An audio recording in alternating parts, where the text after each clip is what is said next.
We are now going to hear from Jill Valdez. She is the founder of Link Consulting. She holds a master's degree in industrial organizational psychology and is a certified DISC facilitator with more than 25 years of leadership experience across nonprofit healthcare, ministry, and senior care organizations. Jill brings a practical, people-centered approach to leadership, development, and team effectiveness.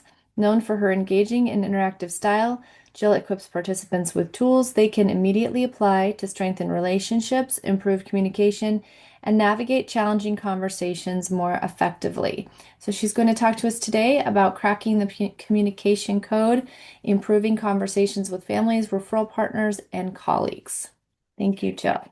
Thank you. Good morning, everybody. Dara, did you get my slides? I did. Would you like me to share? Oh, yes, because if I I share, my entire screen just goes just to the slide and I miss all the interaction with people. So, There you go. oh, well, I'm excited to spend some time with you this morning. I want to start with a question. Have you ever walked away from a conversation and thought, that's not at all what I meant? Or maybe you found yourself thinking, why is this so much harder than it should be? If you've ever had that happen, just give me a thumbs up in the chat. All right. If you work with older adults, families, referral partners, or even coworkers, you've probably had that experience more times than you can count. One of the things I love about the senior care space is that people genuinely care. We all want the best for the people that we serve. Families are trying to make good decisions, professionals are trying to help, teams are working hard, and yet some of our hardest moments happen in conversations. Maybe a family member leaves feeling unheard, or a referral partner seems frustrated, or a coworker misunderstands what we're trying to say. And it's easy to assume that the other person just isn't listening. But what if that's not the problem? What if the real challenge isn't knowing what to say? What if it's understanding how the other person is wired to hear it? And so that's what I want to explore with you today, because here's something that I've learned over the years. People don't respond to what we say, they respond to what they hear. And those aren't always the same thing. All right, so let me give you an example. Imagine you're sitting in a family meeting. One adult child says, "I think mom needs to move into assisted living now." And another one says, "I think she's ready." And a third one says, "I need more information before we make this decision." And a fourth one just wants everyone to stop arguing. Have you ever been in a meeting like that? Nobody's trying to be difficult. Nobody woke up that morning going, I'm going to introduce some conflict here. They're just simply looking at the same situation through a different lens. Which person do you usually find most challenging? And so, look, today is going to be a little bit interactive. You're going to be able to drop stuff in the chat. At the end, we're going to have some time for questions and answers. But put this in the chat. Which person do you usually find most challenging? A, the one who wants to make a decision right now. B, the one who wants more information. C, the one who's worried about everyone's feelings. Or D, the quiet one who doesn't say much. Go ahead and put your answer in the chat. There you go. A, yeah, the one who wants to make a decision right away. Yeah. All right, thank you. We're all wired differently. And this the conversations that we have and the struggles that we see and this breakdown in communication that we see, it happens with coworkers, it happens with referral partners, it happens with clients. And again, the challenge usually isn't that people don't care, it's that they don't process information the same way. Some people want the bottom line. Some people want to talk it through. Some need time to think even before they answer, and others are ready to make a decision almost immediately. And so when we don't recognize those differences, we start assigning motives that aren't really there. We say someone's controlling or they're trying to solve the problem. Maybe sometimes we think someone is dragging their feet when they're just trying to make a thoughtful decision. I don't know if this is you. Sometimes we go, man, that person is just so emotional, but they're just trying to protect a relationship that's important to them. This shift in perspective, it changes everything. And so instead of asking, why are they acting like this? We need to begin asking what's important to them right now. And that's where better communication begins. We can go ahead and go to slide 3. Yeah, perfect. So before we look at the 4 communication styles, let me give you a simple picture that makes the whole model easier to understand. The first difference is pace. Now, some people move quickly. They tend to think out loud, they make decisions fast, and they're comfortable adjusting as they go. I don't know if you've ever heard the saying, I hear it sometimes in businesses. It makes me cringe, although I know it's how my mind works too, so I can't be too judgy about it.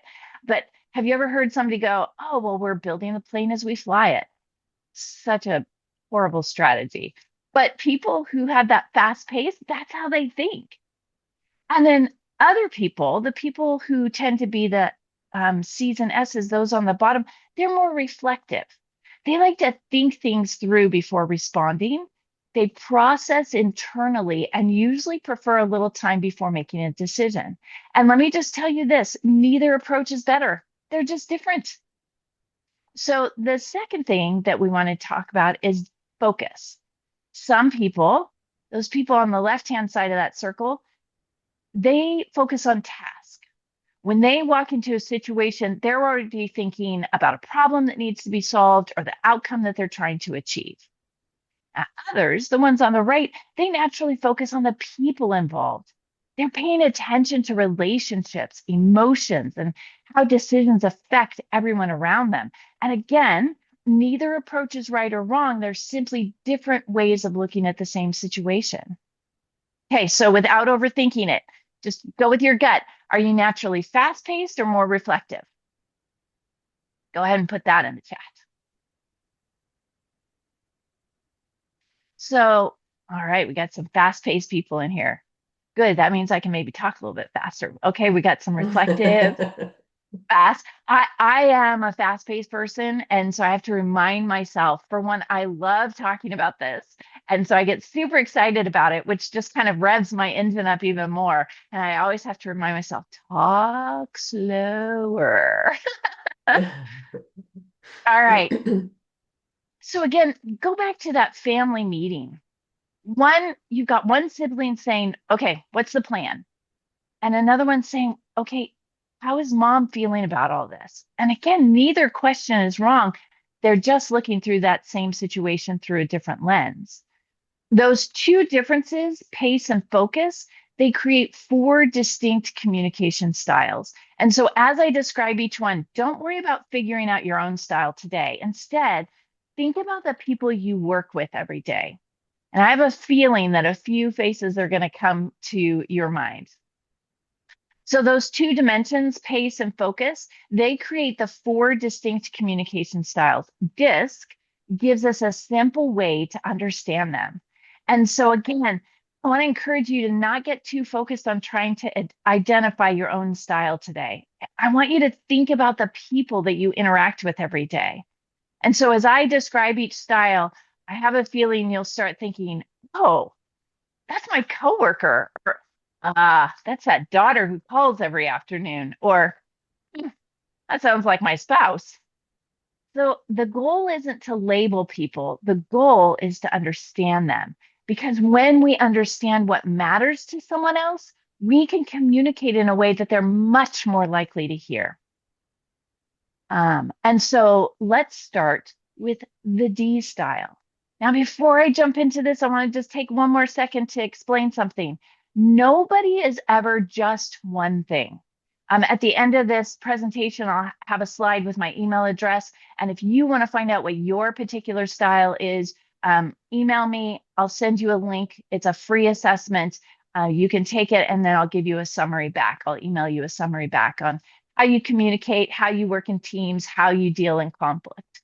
So, um, so again, you're going to hear me talk about people with a high whatever tendency, but I don't like labeling. I've seen that before where like I am a high DI, and I've had people go, "Oh, well, you're just a D."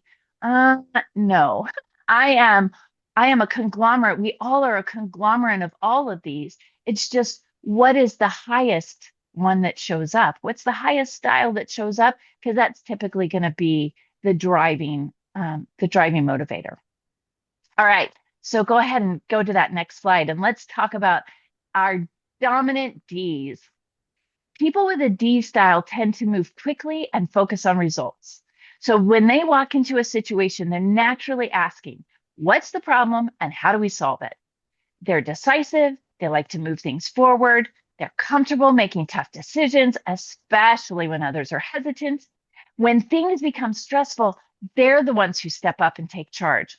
I'm actually going through this right now. My mom had an unexpected diagnosis, and it is a life-changing diagnosis. And my sister is, for one, she's not in the industry. She doesn't have a lot of experience in the healthcare situations. And so she's just like, I don't know what to do. I'm like, well, that's okay. I do. And so I get to come in and be like, okay, let's take charge. Um, so our high Ds, people with a high D tendency, their greatest strength is that they help people make progress. Now, every strength has a blind spot. Because they're moving so quickly, they can sometimes come across as impatient, blunt, or even intimidating, even when that's not their intention. Go ahead to that next slide. So if you're communicating with someone who has a high D style, don't bury the lead, get to the point. Be prepared. Offer solutions, not just problems. A D doesn't need every detail before the conversation begins.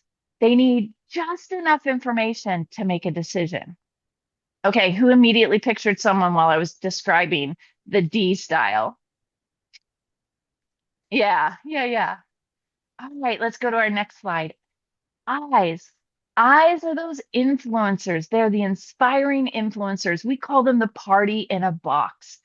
People with an I style are energized by other people. They love interaction. They enjoy brainstorming. They love encouraging others and bringing energy into a room.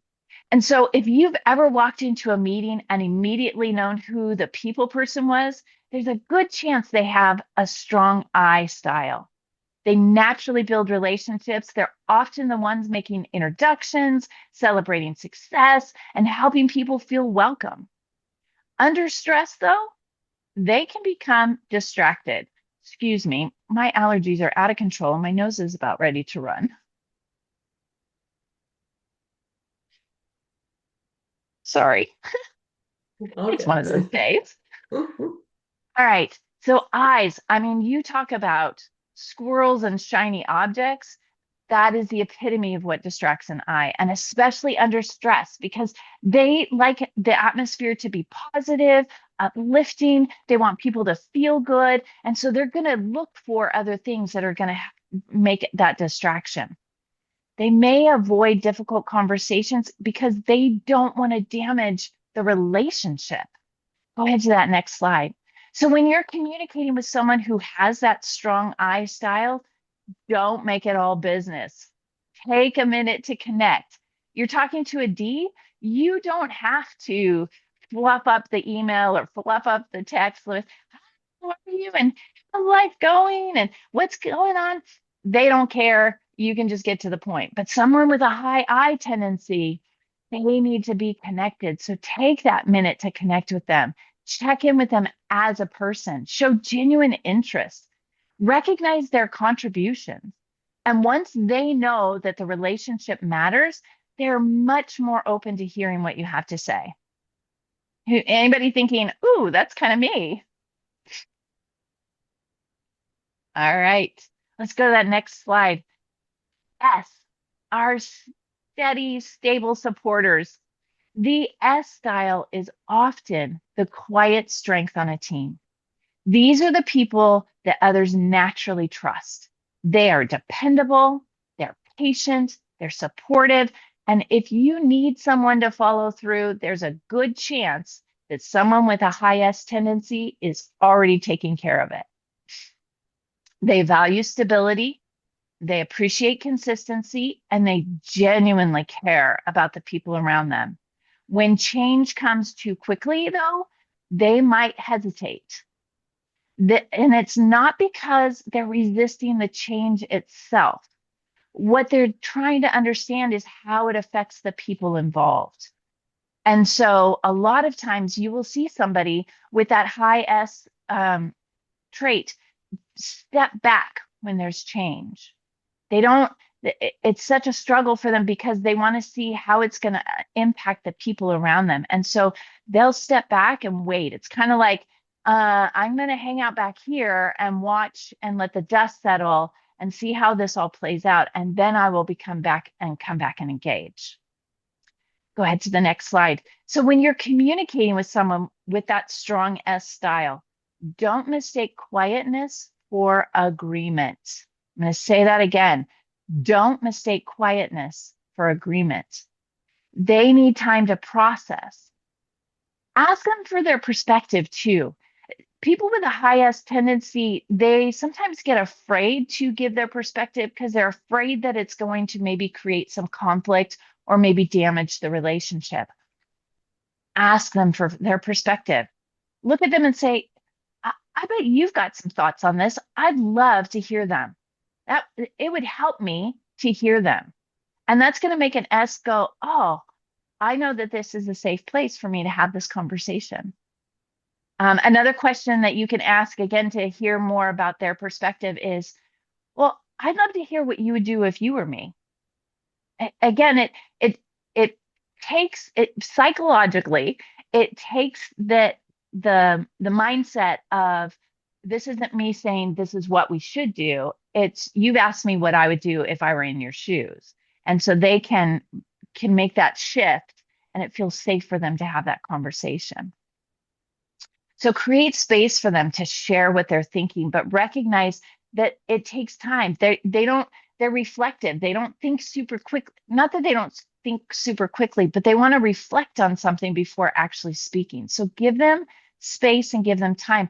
You might discover that they have insights that everyone else has missed. Now, how many of you have ever worked with someone who's calm like that in every storm? Yeah. What I find in the senior care space is that a lot of people who are actually providing the care tend to have high S styles. Um, Again, this is such a heart-driven industry, and so it gives them a place to really thrive. It gives them an opportunity to create safety and create security for other people. And since that's so important to them, it gives them this chance to be able to contribute that to other people. And so I find that very frequently in this space. The challenge is when they get promoted to leadership, especially in the communities they struggle with that because now they're afraid of hurting people's feelings. And so it's a little bit of a struggle with leadership, uh, which is one of the reasons why I do what I do. So, all right, let's go to that next slide. Our conscientious Cs. Now, the C style is naturally thoughtful and they are analytical. They like information, they ask questions, they want to understand the facts before making a decision. Now, here's the great thing they're often the people who catch details that everyone else has overlooked. They are committed to doing things well. And under pressure, though, they can become stuck in analysis. And sometimes they're waiting for one more piece of information before feeling comfortable moving forward. I'm sure you've had that sometimes when you're in a care meeting and in a care conference with a family and you've got a situation and you've got somebody who's like, well, can we go tour one more community or can we get one more opinion or can I ask another question? go ahead to the next slide. When you're communicating with someone who has that strong C style, clarity builds trust. Come prepared, be specific, answer their questions honestly. They really struggle with ambiguity. So when you say things like, well, I think we can make that happen, that just shuts them down. They need to hear this is what's going to happen. And then again, don't rush them if they're still processing.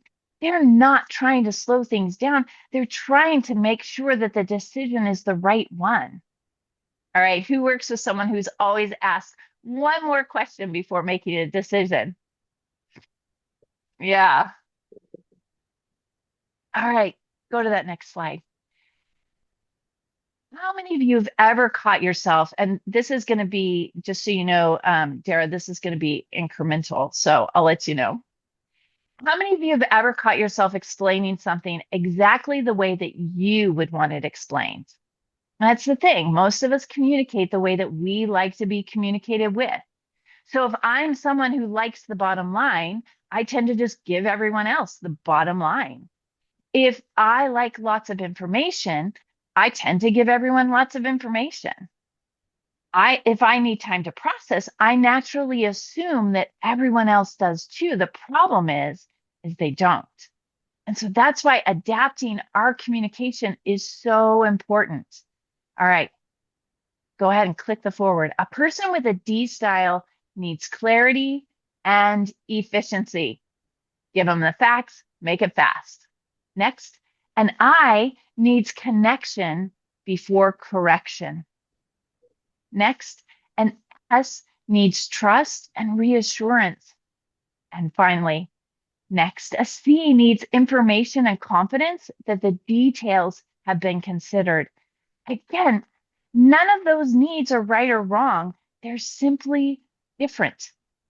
The more we recognize what another person needs, the more likely they are to hear what we're trying to communicate. And that's really the goal.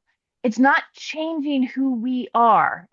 Nothing, nothing in this conversation is, oh, I have to not be who I am. But what it is learning to flex our communication so the other person can receive it. Go ahead to that next slide. Let's make this practical. Think about the last family meeting that you were a part of. Maybe there were siblings trying to decide whether it was time for mom to move. One sibling wanted to make a decision that day. Another kept asking for more information. Someone else was worried about how mom was feeling. And another family member barely said a word. It's tempting to think that each one of those is just trying to make the conversation harder. But what if they're simply processing the decision differently? That sibling who wants to move quickly may be focused on solving the problem. The one asking lots of questions, they're trying to make the best possible decision. The one who's worried about mom's feelings is making sure the relationship isn't lost in the process. And the quiet sibling may still be processing everything that they've heard.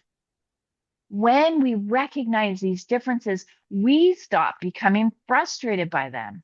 And instead, we start adjusting how we communicate. Go ahead and click enter. Sometimes the most helpful thing that we can do isn't explain something better, it's explain it differently. Sometimes, so I've been married for 33 years. My husband and I know each other well. Uh, and and yet, even now, there are times where I as a high D and a high I, I'm moving quickly, and he sometimes he can have some pretty high C tendencies. He tends to be more of a high CD, and so there's times where he wants all this information, and, and I'm like, you can't say it any differently. And so then I get frustrated, and the level of my voice and the tone of my voice shifts, and he's like, I don't know why you're getting so frustrated. And I'm like, I can't explain this any differently. This is the challenge that we have when we're cracking this communication code. When we learn to understand about other people, then we can start working on how to explain things differently. How many of you have ever left a meeting thinking, I don't think we're all in the same meeting? Yeah, yes, yes. All right, go ahead to that next slide. So let's talk about when you're communicating with referral partners. We've talked about families. Think about referral partners. Now, some appreciate a quick phone call and a 2-minute update. Others want every detail before they feel comfortable making a recommendation. Some are ready to make a decision on the spot, and others need time to think it through. Again, none of those approaches are wrong. They're simply different. One of the easiest ways to strengthen professional relationships is to stop communicating the way that's most natural for you and start communicating in the way that the other person is most likely to receive. So sometimes that means getting to the point. Sometimes it means slowing down. Sometimes it means giving more detail. And sometimes it means asking one more question before offering your opinion. Go ahead and click enter. When people feel understood, trust grows, and trust is the foundation of every strong referral relationship. What's one word that describes your favorite referral partner? Put one word in the chat. And as you're doing that, one of the things that you'll notice as you're reading through that is none of the words describe knowledge, describes relationships. All right, in our last few minutes, let's talk about working with colleagues. Go ahead to that next slide. It's important to bring it even closer to home. Think about someone that you work with. Maybe it's that coworker who asks 20 questions before every decision, the one who's already halfway down the hall before the meeting is over, or the teammate who never seems to speak up until everyone else has. For years, I thought communication was about saying things more clearly. And now I know it's just about learning to listen differently. Go ahead and click enter. When I understand how someone naturally processes information, I stop taking their behavior personally. I become more patient. I ask better questions and I communicate in a way that they're more likely to hear. That's where healthier teams who get things done and don't have so much frustration and conflict, that's where those healthier teams begin. Next slide. I want you to think about one person. Don't say their name out loud and don't put their name in the chat, but just picture them. Maybe it's a family member you've met. Maybe it's your own family member, coworker, referral partner. Maybe it's someone you've been struggling to communicate with. Ask yourself a difficult question, a different question, sorry. What if they aren't trying to be difficult? What if they're simply processing information differently than you are? That one question has the power to change your next conversation. Because instead of trying harder to get your point across, you start thinking about how the other person is wired to receive it. Go ahead to that next slide. As you leave today, I want to challenge you to do one thing. Think about one conversation that you've been avoiding or one relationship that's been frustrating. Before you think about what you're going to say, I want you to ask yourself this. What does this person need from me in order to hear what I'm trying to communicate? That single question can change the outcome of the conversation because people don't respond to what we say, they respond to what they hear. And when we learn to communicate in a way that others can receive, we build stronger relationships, we reduce misunderstandings, and we make it easier for people to move forward together. Let's pull up that last slide. If today's session sparked your curiosity about your own communication style, I'd love to help you discover it. Send me an email. I'll send you a complimentary DISC assessment along with a personalized report. I want to be aware. I know that we got a late start to the meeting, so I I went through this a little bit faster. Again, I love talking about how we communicate and how empowering people to help crack that communication code. What questions might you have? So there's one in the chat already, Jill. So I'm going to kick it off with that. And Mercedes is asking, how do we understand how someone naturally processes information? Great question. So going back to that slide where we had the four different quadrants and we were talking about pace versus focus, just stop for a second and ask yourself, is this person more reflective or more active in their thinking? And then do they seem more task focused or more people focused? So if they are active and task focused, they most likely have the high D tendency. If they're active and people focused, they more likely are going to be having that high I tendency. If you have somebody who's reflective, who tends to take more time in processing things and is people focused, they're going to have most likely have a high S tendency. And if you have somebody who is more reflective and more task focused, sorry, I'm like going through the quadrants, they're going to most likely be have that high C tendency. So just take a minute and go, okay, do they talk fast? Are they telling me things like, can we meet again? I need more time to think about this. That'll help you understand active versus reflective. And then, if they seem to be taking notes, if they're like, okay, what's the next thing that we need to do? Or if they're asking questions like, well, uh, how is this going to affect mom? Are there going to be people that are going to take care of them? If they seem more people focused. So that can help you pretty quickly be able to understand what their most likely high tendency is. Great question. So another question I would ask is, when I think about this from the perspective of a family caregiver and perhaps that primary point contact, that person who's taking the lead, um, can they apply these same constructs and how they think about how they communicate with family and providers and things like that? And is it a different approach or is it the same? Oh, great question. It is the same.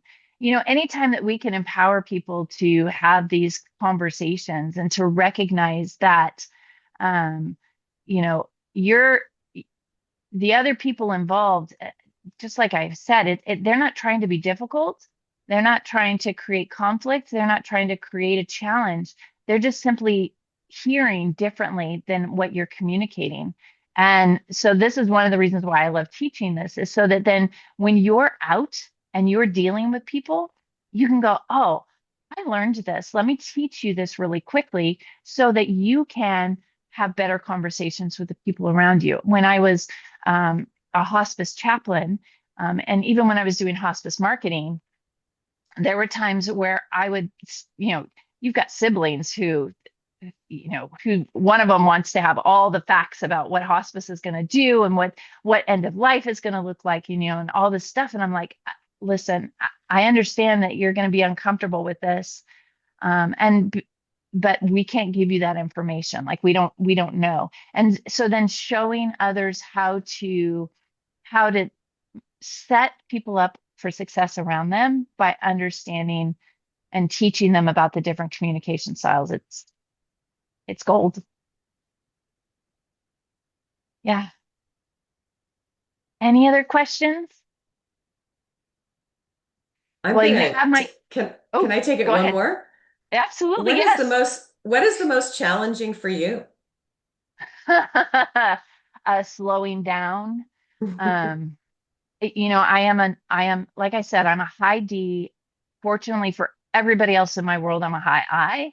Um, but like when there's pressure situations, when there's a problem that has to be solved, I naturally step into being that high D. And so just slowing down and not bulldozing over people is probably my biggest challenge. Um, Again, I know the thing is I know this about myself. That's what makes this so incredibly valuable is knowing myself and knowing that, like, fortunately for the world, there's only about 10% of the population that are high Ds. And so knowing that about myself and knowing that most people don't think like me, uh, just saying, okay, I have got to slow down. I've got to recognize that most people are coming from something with the idea of relationship and emotions.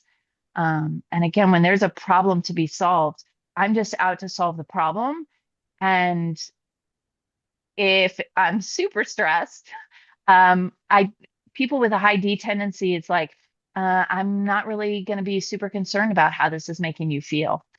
So, good question. I have a question also. That's interesting to learn about the percentage that that's only 10%. What about Yeah. the others? Is there a very large percentage to one personality type? Yeah. So, like I said, D's typically make up about 10% of the population. I's are about 15% of the population. S's are about 20% of the population, and C's are 20 to 25% of the population. Hmm. Okay. So people tend, by nature, when you get a group together, you tend to have more S's and C's that are reflective. We, my husband and I, we used to pastor, and so we were at this one church. I'm like, man, what is wrong with these people? They are so slow, and so I was like, well, let's do this. Let's have them all take the assessment. And so it turns out that in the entire church, there were two D's. They both had the same last name. You're looking at one of them. And I was like, and the rest of them were S's and C's. I mean, because we'd be like, hey, we're going to have a potluck in 2 weeks. Well, that freaked them out. And so what we learned is that because so much of the population was S and C and reflective, we needed to give them time. We needed to talk about things that were going to be 6 to 8 weeks out instead of just 2 weeks out. Could we pivot on a dime? Absolutely, but the rest of the people around us could not. Hmm. What do you think about the distribution in the care economy? Do you think it's the same, or do you think you see? Oh, not even close. In the care economy, you have a lot of S's, um, and you have, yeah, you have a lot more S's. You have a lot more people who are people focused.